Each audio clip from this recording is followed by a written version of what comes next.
Welcome to Somerset Overtime, a new sports show about Somerset sports.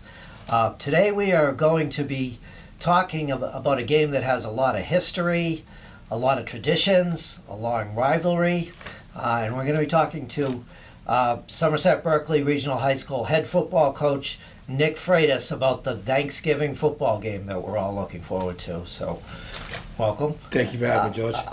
So, you've been on both sides of the rivalry in this game. You've played for Case. You coached Somerset-Berkley.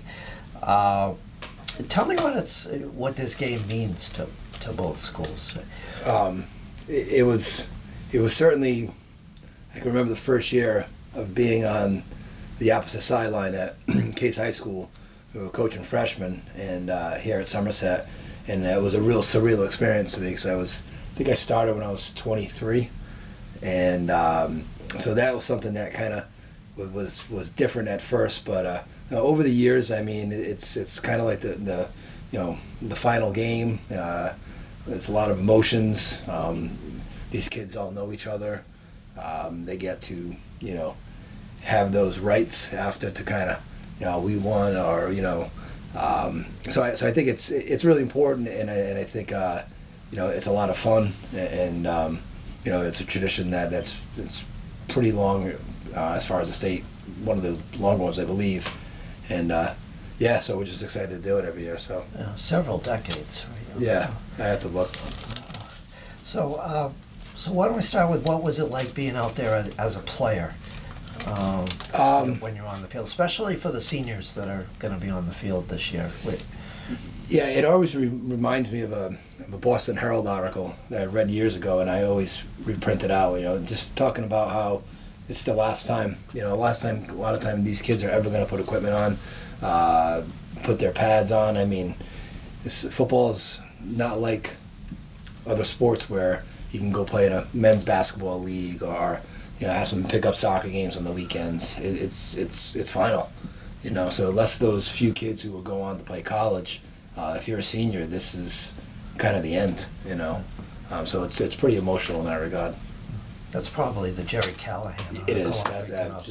And they reprint that I think almost every year. I don't know if they still do or not. They do, or at least I have it every year. Yeah, I use it every year. I think it's worth for the kids to see and read. Okay. So that's what it's like as a player. How about as a coach? It's equally emotional. I think I've been doing this for quite a while now, and you just realize that some of the kids that you've worked with for the last 3 or 4 years that after that game that they're not tied to me anymore. I can't expect them to be in the weight room on Monday. It just seems like it's kind of like a passing, and it's always very bittersweet. Because there's certain kids that as much as you try to have a good influence on them, I think there's oftentimes kids have a good influence on you. And so that's a whole nother part of it. Is that some of these seniors that again, you got great opportunities to coach them, and you're never going to be able to do that again. Does it ever feel weird coaching against Case? It certainly did early on. It certainly felt weird to be on the other side of the field.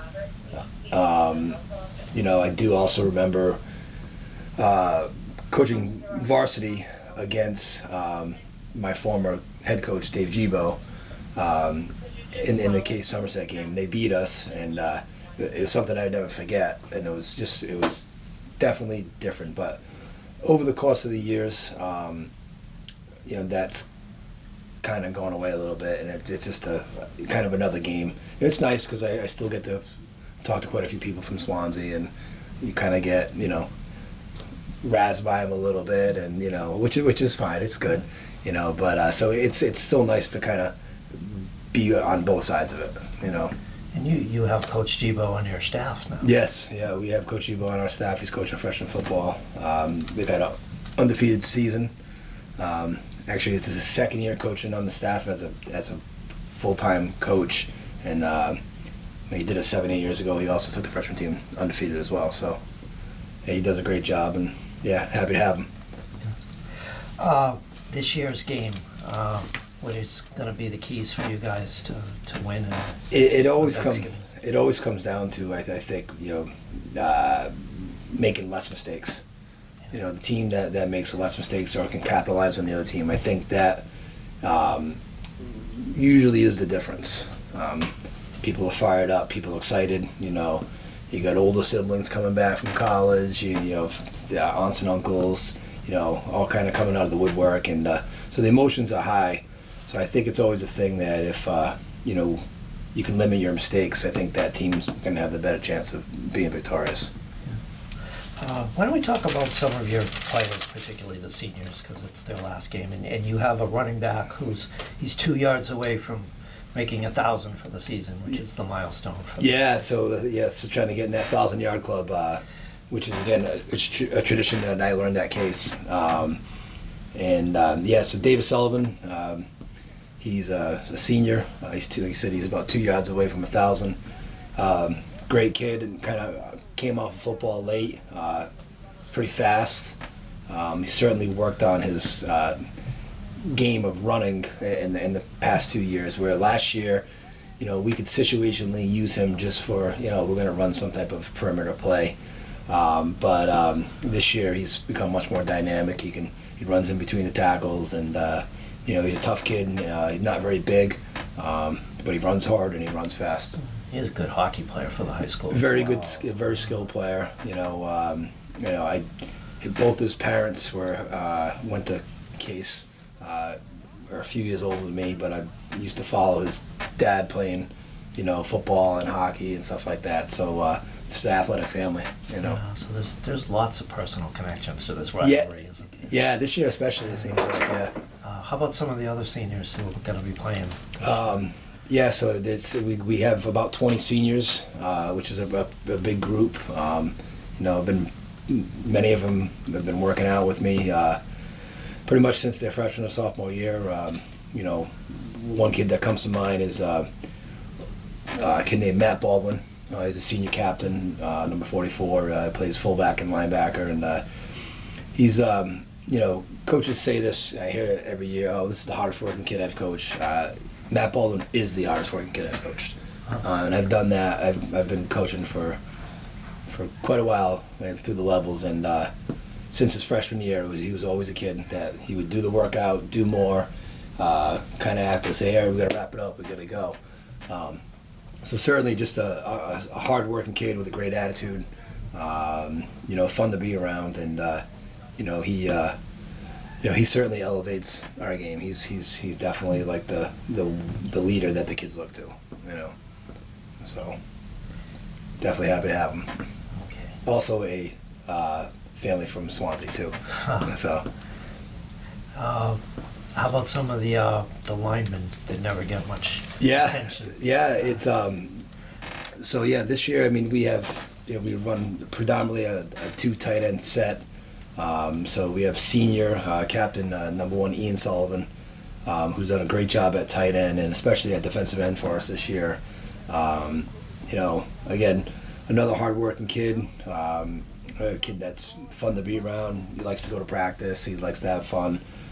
Kids that kind of, uplift your spirits and uplift the, day in, day out stuff. So he's been very dynamic as a blocker, and he's been pretty difficult to get around the edge with any teams that are trying to hit perimeter on us while he's on defense. So definitely a fun kid to have on the team. And then the other tight end is a sophomore, Finn Bjork, who wasn't a starter this year early on, but through injuries and competition, he emerged to be a starting tight end and D end.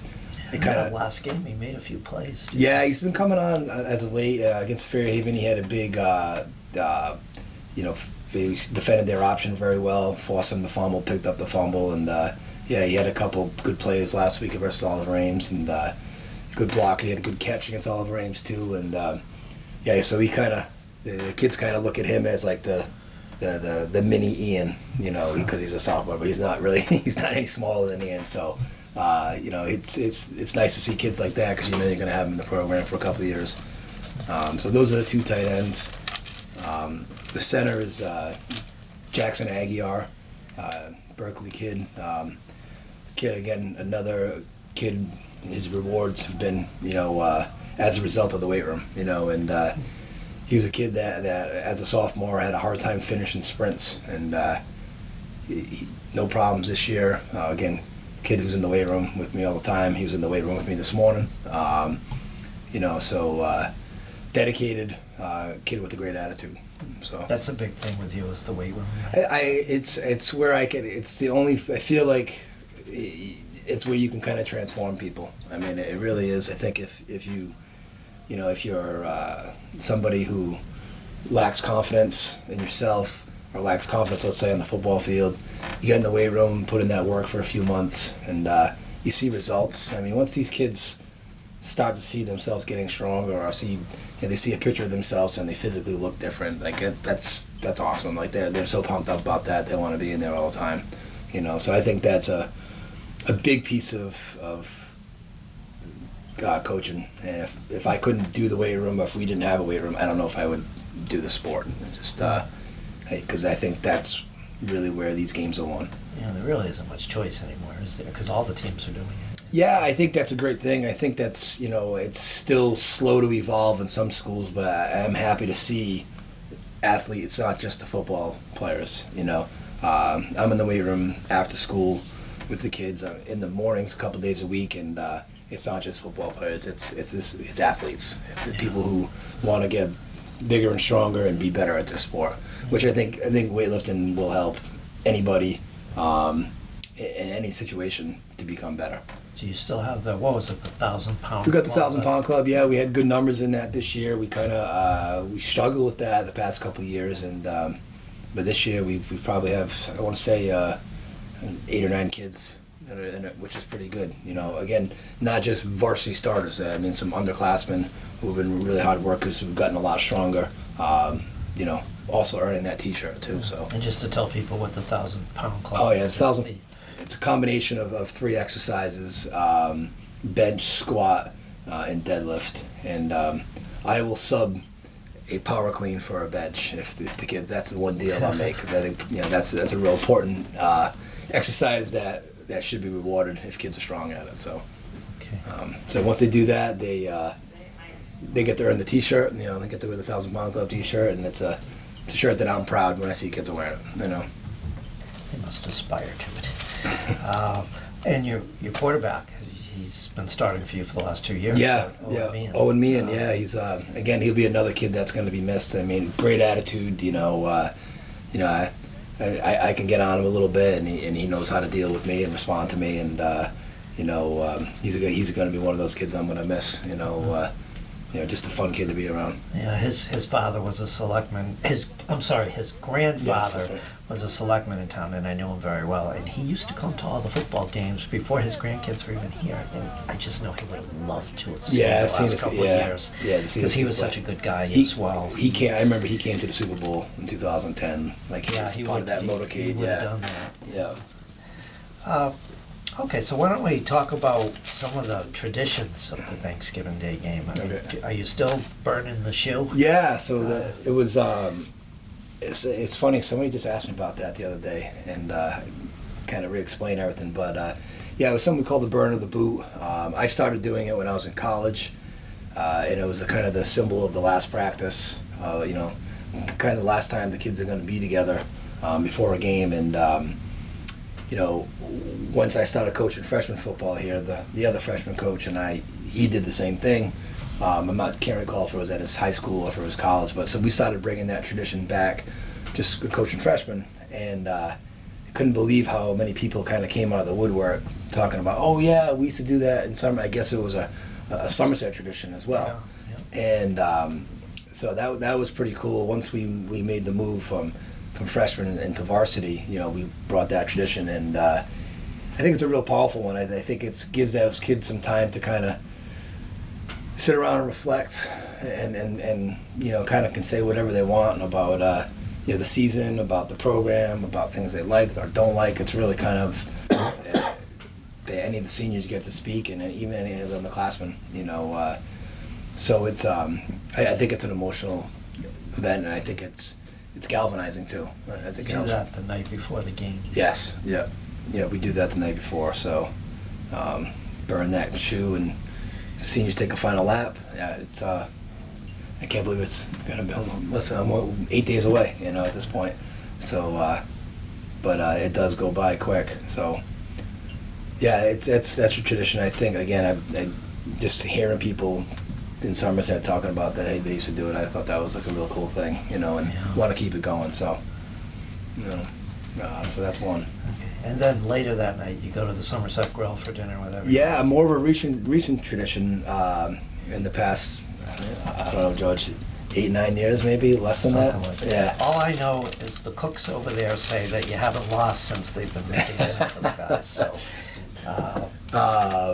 Yeah, so it started, I would say, a half dozen years ago or so, and it was a really tradition that goes back to a player named Jack Amarentes, his mother Paula, who kind of helped organize, these call them family dinners, and we do them the day before games, and we do them in the cafeteria here at school, or when it was COVID, we did them outside, and it was a nice tradition that it took some work to get going, and then a few years ago, while still continuing the family dinners, we got to go to the Somerset Grill for a great dinner before the game.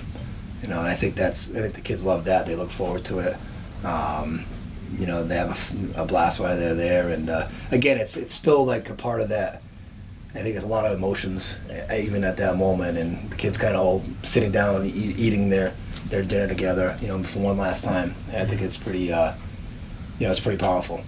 I remember Jack. He was quarterback, right? Jack was quarterback. Yeah. And there was something that you guys had a really good year that year. Yeah, we lost one game. Yeah. And it was something about his haircut that he wouldn't do until they lost.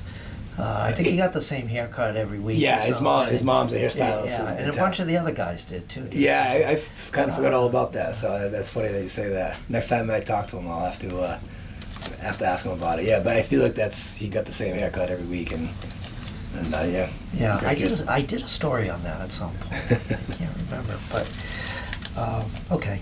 Now I remember one time you talking about, and I think this was at the Lions Club meeting when we did the Sportsmanship Awards, which is another thing we do every year, is we give the Somerset Lions Club gives a Sportsmanship Award to one player from Somerset-Berkley and one from Cases, kind of a way to bring people together. Yeah, I think it's a great idea. Yeah. But I remember you talking, and this was just off the cuff before we did the presentations, about what you have to do during a week to prepare a high school football team. Can you just tell me a little bit about that? Give me a little summary of what you guys go through every week. It's a lot of work for a part-time job. We play that game Friday night, and win or loss, it's kind of just think about that game. Hopefully it's a win, and you're kind of happy to celebrate. But really, the anxiety starts the Saturday next morning. You're waking up like, okay, who we're playing now, and who's their best player, what are their best plays, and then kind of talking to the coaching staff over the weekend about what are things that we need to work on, what type of offense they're running, what type of plays do they run, who do we have to shut down. So we certainly take a lot of looks from a defensive perspective early on in the week. Sunday going into Monday practice, and then we kind of figure out more or less what type of defensive structure they'll be in, and then how we can try to exploit that. So that's all the stuff that kind of goes beyond behind the scenes, and then it's trying to figure out who are going to be your starters. Did any kid step up to deserve to get a shot? Did any kid step back? Injuries, shuffling, or reshuffling decks. Those are all things that you're just trying to manage, and then you have practice, and then the practices we always plan out every day. We know what we're gonna do. I'll usually send out a text to the coaches or an email, and the things that we kind of want to get accomplished for that day. So you end up thinking about it a lot. You end up, for better or for worse, we use programs like Huddle, which helps break down film, which is great because you get access to a lot of films, but now you have to spend a lot of time breaking them down. We're fortunate we have some great staff members that do a great job with that. that kind of certainly helps to save us a lot of time. But yeah, there's quite a bit involved. I mean, it's just trying to figure it all out, and and just trying to, we always try to put our kids in the best position to win. That's what we want. To have that experience. So. And you've done that more than any other coach in Somerset-Berkley Regional High School history. I know you don't want to hear that. Yeah, thank you. But you, yeah, thank you. I mean, it's a credit to the kids buying into the system and what we believe as coaches that can be the best indicators of winning games. I think that's, the sacrifice is in, the proof's in that pudding, so to speak, with records, Do you have any best memories of Thanksgiving Day games? Anything that sticks out? Any special moments during those games? That's a good question.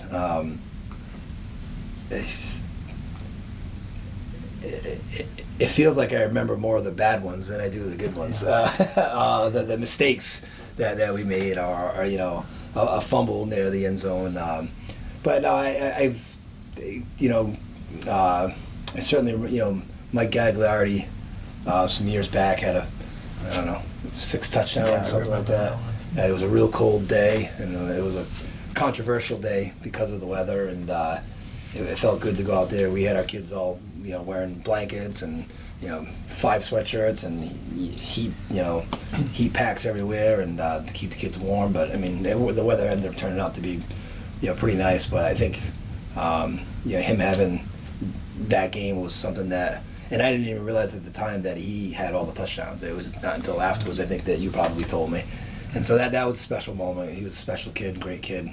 But yeah, if I could think back to every year, I'm sure I had there's 1 or 2 moments that are will come back and just kind of be with me. And I think about it at random times at 3 o'clock in the morning when I'm waking up, or just you just think about these things. So there's definitely been a lot of good memories. And Michael Gagliardi and every other MVP that is chosen every year gets the MVP award from the Officials Association, which is kind of a nice thing, isn't it? Yeah, that's cool. Yeah. Yeah, that's good. I'm glad they do that. We up until a few years ago, we always had the same officiating staff. I mean, I thought that was kind of a nice tradition too. But yeah, the game goes by quick. It's everything kind of, it's early in the morning, so everything just kind of is a blur, and then, so. And probably because we're sitting in her office and she does so much work for you, you should probably say something about your trainer. Yeah, PT. Yeah, Miss Medeiros, she's great. I mean, she's great with the kids. Sometimes she's their psychologist. Sometimes she's their mom. Sometimes she's yelling at them harder than I would yell at kids too. So no, she's really been a positive, certainly for our program. Thanks for letting us use her office, and no, it does a good job. I mean, obviously keeping the kids safe and checking for injuries, but she does more than that to, I think, help those kids. I think she's definitely an impactful person on their lives. And you keep the 49er trophy, which is the trophy that the winning team in the Thanksgiving game gets, in her office. It stays here, yeah. It seems like we're, kids spend a lot of time, so it's probably not a better, as for football players go, they spend a lot of time in here, at least in and out, getting water or getting treatment, so it's good for them to see it here. Inspires them to get better. I think so. I mean, it probably should go in a nice glass case somewhere, but this place works for me. What do you do after the game? We kind of have about an hour and a half of chaos with trying to sort equipment and get things in the bags and remind the kids, make sure they bring their stuff that they forgot to bring in on Monday, and then we're all starving and we just want to go eat, and so the past few years have been going to my mother-in-law's house in Somerset, and but it's kind of a scramble. It's also very emotional. Kids are coming. The kids the last time they're going to be in uniform, and they're trying to get changed up. They're trying to leave. Everyone says this. it's like I feel like it's like 1,000 moving pieces, you know. And then you're thinking about how hungry you are, so you just wanna, you know, you just wanna get out and eat too. So, but yeah, it goes by quick. You know. How do you feel about the season the team has had this year? It's good. I mean, there's a couple games I would like to have back. I mean, as always, you know, when you lose, there's things that you thought you could do better, or you know, maybe you put, you know, kids in better positions to do things. But overall, I've been happy. I mean, we're in a Division III is no joke. There's some really great football there, you know, and you know, the SEC is very competitive. You know, it's every year. There's good teams. It's good football, you know. And we used to play in the EAC, and you always had that Bishop Fian, but year in year out, a couple of the teams might not be at their level. So there was one team that you always kind of like, this is the one that we're gonna have to try to get by. And it's not like that. The SEC, I think there are multiple teams that can beat you at anytime, any year. So yeah, it's good football. Okay. All right. Well, thanks All right, for answering my questions. Well, thank you very much for having me. We will see you on Thanksgiving, and the game is at 10 o'clock on Thanksgiving. It's at Cardinal Stadium in Swansea. We will see you there.